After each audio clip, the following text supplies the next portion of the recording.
國家主席、郭台銘、美國總統、不是財政司，跟住係喎，台灣總統，隨便係喎，美國國務卿，我爺爺係喎，香港特首，都叫啊！哇，全中！大家好，你哋頭先睇嗰段短片，個小 BB 係咪好可愛同埋好面善呢？其實呢段片係我喺2歲嗰陣時，媽咪幫我影㗎。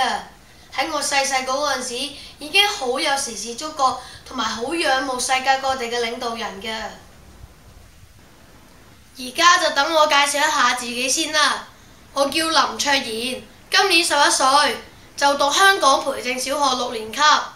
今次我參加小特首，係希望可以就唔同嘅社會問題為兒童發聲，同埋可以發表一下自己嘅意見同埋建議。我曾經係童軍隊長，今年仲攞咗幼童軍嘅最高榮譽金紫荊獎章。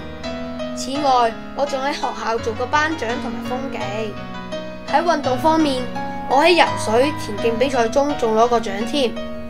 所以我深信，我而家嘅領導技巧、才能以及體能等等多方面已經準備就緒，可以迎接小特首嘅挑戰。今次我參選小特首嘅主要政策係針對兒童嘅身心發展。由於兒童係社會未來嘅主人翁，所以我哋一定要提供一個良好嘅環境俾佢哋去茁壯成長。喺教育方面，我推行小班教學，同埋要全面檢討教育政策。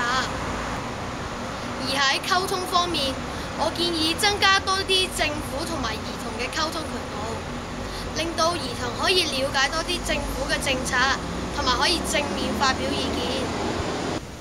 喺資訊方面，由於而家兒童會花好多時間去瀏覽互聯網，所以我建議引進一個網上資訊審查制度，以封鎖不良資訊嘅發放，以免荼毒佢哋嘅思想。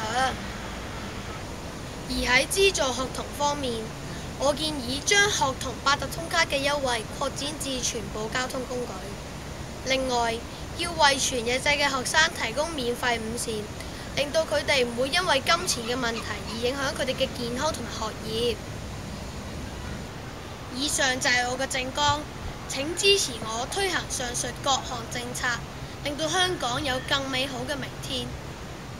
請投我神聖嘅一票，請投我一票。Please give me a vote. Thank you.